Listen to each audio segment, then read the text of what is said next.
명품 가방 매장 한가운데 유리 진열장은 눈부시게 빛나고 천장 조명은 흰빛을 쏟아낸다. 바닥에 무릎이 닿는 둔탁한 소리가 울린다. 매장 직원 오선미가 고개를 푹 숙이고 매니저 박지영도 따라 허리를 굽힌다. 주변 손님들은 휴대전화를 들어 장면을 담아낸다.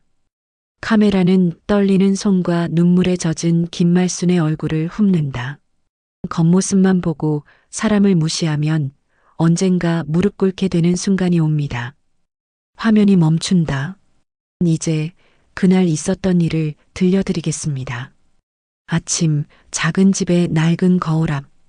김말순은 회색 외투에 먼지를 털어내고 신발끈을 고쳐매며 숨을 고른다. 옷장은 오래된 옷들 뿐이었지만 그 중에서도 가장 깨끗하게 빨아둔 옷을 골라 입었다. 식탁 위에는 작은 봉투가 놓여 있었다. 봉투 안에는 그동안 손주 선물을 위해 모아온 돈이 차곡차곡 들어 있었다. 생활비를 아껴내고 장에 가서 남은 동전을 모아둔 결과였다. 돈은 충분했지만 차림새는 여전히 소박했다. 버스에 올라타자 사람들의 시선이 곁을 스쳤다. 한 젊은 여자는 옆자리를 힐끗 보고는 가방을 안으며 자리를 피해 앉았다. 말수는 아무렇지 않은 듯 창밖을 바라보았다. 하지만 주머니 속 봉투를 더 꼭 쥐었다. 그 안에 든 건 단순한 돈이 아니라 손주를 향한 마음이었다. 백화점 앞에 도착했을 때 말수는 유리 외벽을 올려다보며 잠시 멈춰섰다. 반짝이는 간판과 화려한 인테리어는 낯설고 위압적이었다. 문 앞에서는 잘 차려입은 사람들이 분주히 드나들었다. 그들 사이에 끼어드는 것이 어쩐지 두려웠다. 그러나 다시 한번 봉투를 만져본 뒤 말수는 조심스럽게 문을 열고 안으로 들어섰다. 로비에는 향수 냄새가 가득했고 반짝이는 대리석 바닥이 눈부셨다.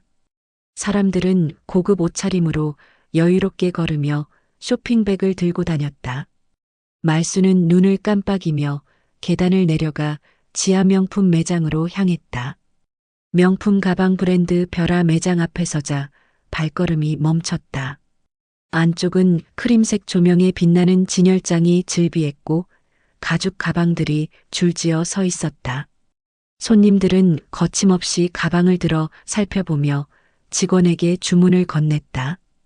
가격을 묻는 이조차 없었다. 그 풍경 속에서 말수는 잠시 주춤했다. 하지만 손주의 얼굴이 떠오르자 곧 발을 내딛었다. 문이 열리며 울린 종소리가 공기를 갈랐다. 매장 직원 오선미가 다가왔다. 깔끔한 정장 차림에 미소를 지었지만 눈빛은 차갑고 위아래로 상대를 훑쳤다. 옆에서 가방을 고르던 젊은 부부 한유리와 윤태주는 말순을 쳐다보다 피식 웃었다. 윤태주는 곧 휴대전화를 꺼내 슬쩍 화면을 켰다. 말순은 진열장 속에 반짝이는 가방을 조심스럽게 바라보았다. 손끝이 유리에 닿을 듯 가까워졌다가 이내 멈췄다. 주저하는 모습에 박지영 매니저가 다가와 규정을 운운하며 길을 막았다. 분위기는 단번에 싸늘해졌다. 그 순간 막내 사원 정아름이 눈치를 보며 작은 카드 지갑을 꺼내 보여주려 했으나 박지영의 날카로운 시선에 움찔하며 물러났다. 말수는 손수건을 더 꼭 쥐었다. 매장 공기는 반짝이는 조명만큼이나 냉랭해졌다. 젊은 날의 김말수는 늘 밭에서 흙을 만지고 있었다. 갓난아들을 포대기에 업은 채 삽을 들고 잡초를 뽑았다. 땀이 이마를 타고 흘러내려 아기의 뺨에 떨어질까 조심하며 수건으로 닦았다. 장에 나가 쪽파 몇 단을 팔아 얻은 푼돈으로 하루를 버텼다. 밤이 되면 기름 냄새 나는 램프 불빛 아래에서 바느질을 했다. 바늘 끝이 손톱을 찌르며 피가 맺혀도 멈출 수 없었다. 입안에 손가락을 물어 피를 멈추고는 다시 바늘을 들어야 했다. 아들이 성장해 대학 합격 소식을 전하던 날, 김말수는 밤머리에 주저앉아 울었다. 눈물은 흙에 스며들었고 손바닥에 굳은 살은 더욱 거칠어졌다. 아들이 정장을 차려입고 첫 출근을 하던 아침, 말수는 마루에 앉아 그 뒷모습을 지켜보았다. 자랑스러움이 벅차오르는 동시에 자신이 그 세계와는 점점 멀어지고 있다는 사실을 뼛속 깊이 느꼈다. 아들이 결혼을 하고 며느리가 집에 들어온 뒤 거리는 더욱 벌어졌다. 명절날 손님들이 찾아왔을 때 며느리는 웃으며 말했다. 어머니는 그냥 방에 계셔도 돼요. 손님들 불편해하실 테니까요. 그 말은 달콤한 미소 속에 숨겨진 날카로운 칼날이었다. 식탁에서는 시골 냄새가 옷에 밴다며 은근히 자리를 치우기도 했다. 말수는 모른 척했지만 가슴 안쪽이 뜨겁게 무너져 내렸다. 아들은 때때로 봉투를 내밀었다. 하지만 말수는 고개를 저었다. 나는 내 힘으로 산다. 그 말과 함께 봉투를 다시 돌려주었다. 자존심이 아니라 스스로 지켜야 하는 삶의 방식이었다. 결국 그는 아들의 집에서 물러나 홀로 검소하게 살았다. 하지만 그 곁에는 언제나 민호가 있었다. 어린 손자는 시골집 마당을 뛰어다니다 손에 흙을 묻히고 와도 할머니는 야단치지 않았다. 대신 따뜻한 밥 한 그릇을 내어주었다. 시험에서 실수하고 울던 날 민호는 말순의 품에 파고들었다. 말순은 등을 두드리며 자장가를 흥얼거렸다. 겨울밤 차가운 방에서도 민호는 그 품에서 가장 따뜻하게 잠들었다. 어느 날은 민호가 작은 손톱깎이를 들고 와 할머니 손을 붙잡았다. 거칠어진 손톱을 깎아주며 속상한 얼굴로 말했다. 할머니 손, 내가 지켜줄게. 말수는 그 작은 다짐에 웃음을 지으며 그의 머리를 쓰다듬었다. 어린 목소리로 내뱉은 그 약속은 허공에 흩어지지 않았다. 봄바람이 불던 마당에서 두 사람은 오래도록 나란히 앉아 하늘을 바라보곤 했다. 세상에 둘도 없는 벗처럼 서로에게 기대며 김말순의 삶은 늘 검소했고 늘 단단했다. 가난은 있었지만 그 안에서 자존심과 사랑을 지켜왔다. 그리고 그 사랑은 민호라는 이름으로 이어졌다. 다시 명품 매장. 박지영 매니저의 목소리는 점점 높아졌다. 그는 일부러 손님들이 다 들을 수 있도록 말하며 말순의 체면을 산산이 부수려는 듯했다. 이런 차림의 분은 매장에 어울리지 않습니다. 다른 층으로 가시는 게 더 적합합니다. 그 말이 공기 중을 가르자 시선들이 일제히 김말순을 향했다. 낡은 외투, 다라해진 운동화, 굽은 어깨. 사람들은 그녀를 순식간에 가난한 노인이라는 틀에 가두었다. 오선미 직원은 코끝을 찡그리며 손으로 코를 가렸다. 향수 냄새가 가득한 매장인데 뭔가 쾌쾌한 냄새가 난다. 그녀의 작은 속삭임은 바로 옆 손님 귀에 들어갔고 손님은 피식 웃으며 고개를 끄덕였다. 그 순간 말수는 얼굴이 화끈 달아오르는 것을 느꼈다. 땀이 등을 타고 흘렀고 손수건을 꺼내 손바닥을 닦았지만 떨림은 멈추지 않았다. 젊은 부부 한유리와 윤태주는 대놓고 비웃기 시작했다. 윤태주는 휴대전화를 꺼내 렌즈를 들이대며 이런 거 찍어서 올리면 진짜 터질 텐데. 명품 매장에 구경 온 시골 할머니 컨셉 대박이지 않아? 라며 키득거렸다. 한유리는 입술을 삐죽이며 할머니가 이 가방 하나 값도 모를 것 같은데 뭐하러 들어왔을까라고 중얼거렸다. 말순의 귓가에 그 말이 박혀버렸다. 순간 머리가 멍해졌다. 다른 손님 중 한 남자가 매장 직원에게 큰 소리로 말했다. 아니, 이런 사람을 왜 그냥 두는 겁니까? 분위기 다 망치잖아요. 빨리 내보내세요. 그 말에 몇몇 손님들이 고개를 끄덕였고 주변 공기는 점점 더 차갑게 가라앉았다. 말순의 얼굴은 붉게 달아오르고 발끝이 떨려 바닥 대리석 무늬만 똑바로 바라보았다. 보안요원 최상훈이 천천히 다가왔다. 검은 제복에 묵직한 걸음, 손에는 무전기가 들려 있었다. 그는 굵은 목소리로 규정을 읊조리며 일부러 긴장감을 조성했다. 이상 고객 발생, 본사 보안팀 지원 요청하겠습니다. 말순의 심장은 쿵쿵 울렸다. 숨이 가빠지고 손끝이 얼어붙었다. 최상우는 일부러 거칠게 손을 뻗어 말순의 팔을 잡으려 했다. 순간 말순은 반사적으로 몸을 움츠리며 뒷걸음질 쳤다. 봉투를 쥐고 있던 손에 힘이 풀리면서 그 봉투가 바닥으로 떨어졌다. 탁! 바닥에 떨어진 봉투가 터지며 구겨진 지폐가 사방으로 흩날렸다. 모든 시선이 그쪽으로 꽂혔다. 어떤 손님은 비웃듯 코웃음을 쳤다. 현금이라니 요즘 세상에 참. 또 다른 이는 수군거렸다. 저거 혹시 위조 지폐 아니야? 속삭임이 꼬리에 꼬리를 물고 퍼져나갔다. 말수는 얼굴이 새빨갛게 달아올랐다. 눈앞이 핑 돌았다. 바닥에 무릎을 꿇고 지폐를 하나하나 주워 담았다. 손끝이 굳은 살에 걸려 종이가 잘 집히지 않았다. 주변에서 킥킥거리는 웃음소리가 더 크게 들려왔다. 어떤 발걸음은 지폐를 밟지 않으려 피했고 어떤 발걸음은 아예 종이를 짓밟아 더럽혔다. 눈물이 뚝뚝 떨어져 봉투 위로 스며들었다. 손이 떨리고 온몸이 부들거렸다. 내가 왜 여기 왔을까? 왜 이런 꼴을 당해야 하지? 자책이 밀려왔지만 동시에 봉투 안에 담긴 돈과 손주의 얼굴이 떠올라 울음을 삼켰다. 민호는 백화점 안을 뛰어다녔다. 교복 바지가 바스락거리며 계단을 내려갈 때 눈에 들어온 건 매장 한가운데 무릎을 꿇은 할머니였다. 바닥에는 지폐가 흩어져 있었고 사람들은 비웃음을 터뜨리고 있었다. 민호의 얼굴이 순식간에 달아올랐다. 숨이 목까지 차올랐지만 멈추지 않았다. 그는 매장 안으로 뛰어들어 할머니 앞을 가로막았다. 우리 할머니한테 왜 그러는 겁니까?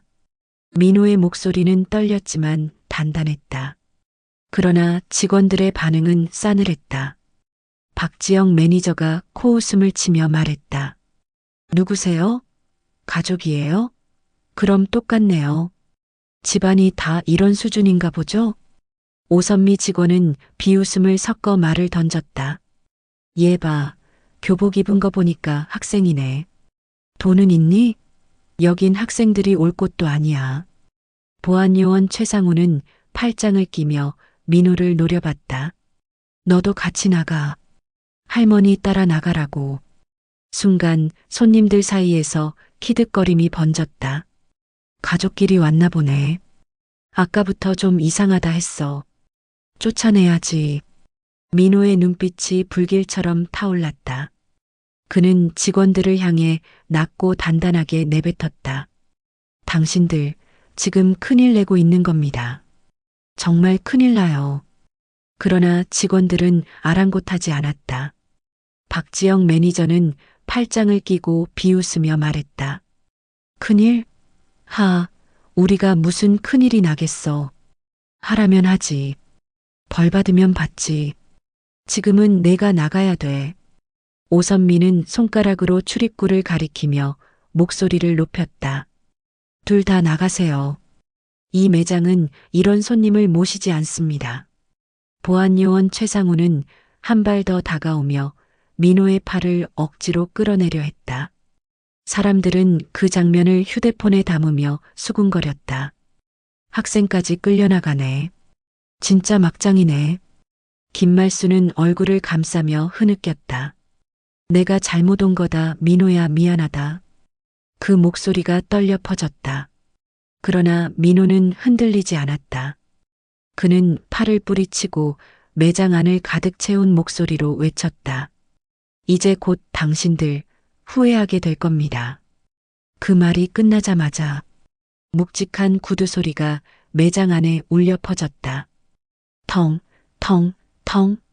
명품 브랜드 사장 유정국이 모습을 드러냈다. 얼굴은 굳어 있었고 눈빛은 차갑게 날이 서 있었다. 민호야. 어머니? 그 한마디에 매장 공기는 얼어붙었다. 직원들의 얼굴이 사색이 되었다. 박지영의 입술이 파르르 떨렸고 오선미는 손에 쥔 전단지를 떨어뜨렸다. 최상우는 무전기를 놓친 채 그대로 굳어섰다. 방금 전까지 비웃던 그들이 순식간에 무너져 내리는 순간이었다. 유정국이 매장 중앙으로 걸어 들어왔다.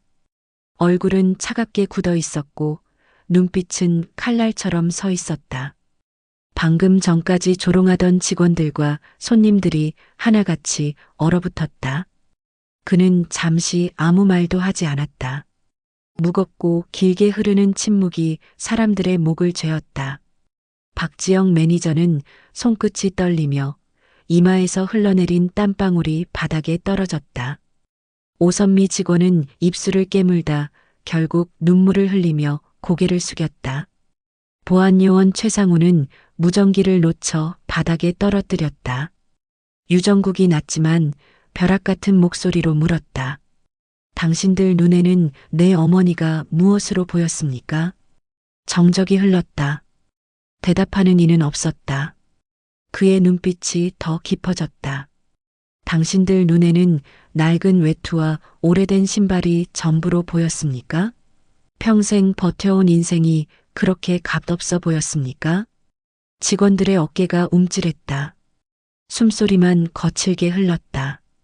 유정국은 한 발 앞으로 나섰다. 당신들이 짓밟은 것은 구겨진 지폐가 아닙니다. 그것은 내 어머니의 손끝에서 스며나온 피와 땀이었습니다. 그 무게조차 모른 채 발로 밟아버렸습니까? 오선미의 눈물이 뚝뚝 떨어졌다. 박지영은 손가락을 꼬며 바닥만 응시했다. 최상우는 이미 무릎이 풀려 그대로 주저앉았다. 유정국의 목소리는 더 단단해졌다. 보안이라는 이름으로 노인을 끌어내리려 했습니까? 고객을 보호해야 할 손이 오늘은 힘없는 이를 짓밟는 데 쓰였습니까? 그의 시선은 이번엔 손님들로 향했다. 웃으며 찍던 당신들. 방금까지 그 손가락이 찍은 것은 노인의 굴욕이 아니라 당신들 얼굴이었습니다. 부끄럽지 않습니까? 젊은 부부가 황급히 휴대폰을 감추려다 손이 덜덜 떨려 기기가 바닥에 떨어졌다. 화면은 산산이 깨졌다. 부부의 얼굴은 피기가 사라진 채 돌처럼 굳어졌다. 유정국은 잠시 숨을 고르고 매장을 가로질러 선언했다. 그리고 명심하십시오. 이곳은 명품을 파는 곳이기 전에 사람을 맞이하는 공간입니다. 어떤 손님이라도 나이가 많든 적든 옷차림이 화려하든 소박하든 차별 없이 정중히 대해야 합니다. 그것이 고객을 대하는 최소한의 기본 아닙니까? 직원들의 어깨가 움찔하며 떨렸다. 눈물과 땀이 섞여 얼굴을 적셨다. 마침내 유정국은 직원들을 향해 손가락을 가리켰다. 박지영, 오선미, 최상훈, 당신들은 오늘로써 끝입니다. 지금 이 자리에서 해고합니다. 당장 짐을 싸서 나가십시오. 보안팀이 다가오자 직원들은 울부짖으며 바닥에 머리를 박았다. 그러나 끌려가는 발끝은 차갑게 질질 끌려갔다. 눈물과 콧물이 바닥에 흩어지며 매장은 수치로 얼룩졌다. 정적이 가득한 가운데 유정국은 천천히 돌아서서 어머니 앞에 무릎을 꿇었다. 어머니 죄송합니다. 이제 다시는 이런 일이 없을 것입니다. 김말순의 눈에서 눈물이 흘렀다. 그러나 그것은 굴욕의 눈물이 아니었다. 평생 눌렸던 서름이 존엄으로 바뀌는 눈물이었다. 민호는 할머니의 손을 굳게 잡고 서 있었다. 그 순간 매장 안은 마치 법정처럼 사람들의 가슴에 판결을 새겼다. 결제가 끝나고 민호는 새 지갑을 조심스럽게 품에 안았다. 하지만 그 어떤 명품보다도 지금 이 순간 가장 값지고 눈부신 것은 김말순의 존재였다. 김말순의 손이 천천히 민호의 머리를 쓰다듬었다. 굽었던 등이 펴지고 눈에는 오랜 세월 눌려왔던 서름이 사라졌다. 그 대신 자존과 존엄이 자리 잡았다. 매장 한가운데에서 가장 당당하게 빛나는 이는 값비싼 가방이 아니라 수수한 외투의 할머니였다. 사람들은 고개를 숙였고 그 장면을 지켜보는 이들 마음속에 깊은 울림이 새겨졌다. 두 사람은 매장을 나섰다. 김말순의 걸음은 전보다 곱고 단단했다. 민호와 함께 걷는 발걸음이 천천히 그러나 힘있게 대리석 바닥을 울렸다. 그 뒷모습은 마치 세상 모든 무게를 이겨낸 한 인생의 증거 같았다. 문 앞에 선 정아름은 눈가가 붉어진 채 고개를 숙이며 두 사람을 배웅했다. 그리고 남은 매장 안은 차갑고 무겁던 공기 대신 깊은 침묵 속에 교훈을 안고 있었다. 내레이션. 겉모습은 바뀔 수 있지만 마음의 태도는 끝까지 남습니다. 결국 사람의 가치는 사람을 대하는 방식으로 드러납니다. 사람을 무시하면 결국 자신이 무너집니다. 존중은 가장 값진 명품입니다. 오늘의 이야기가 마음에 울림을 주셨나요? 사람을 대하는 태도의 소중함을 잊지 않으셨으면 합니다. 이런 감동적인 사연과 드라마 같은 이야기를 계속 만나고 싶으시다면 구독과 좋아요, 알림 설정 부탁드립니다. 여러분의 한 번의 클릭이 다음 이야기를 이어가는 힘이 됩니다.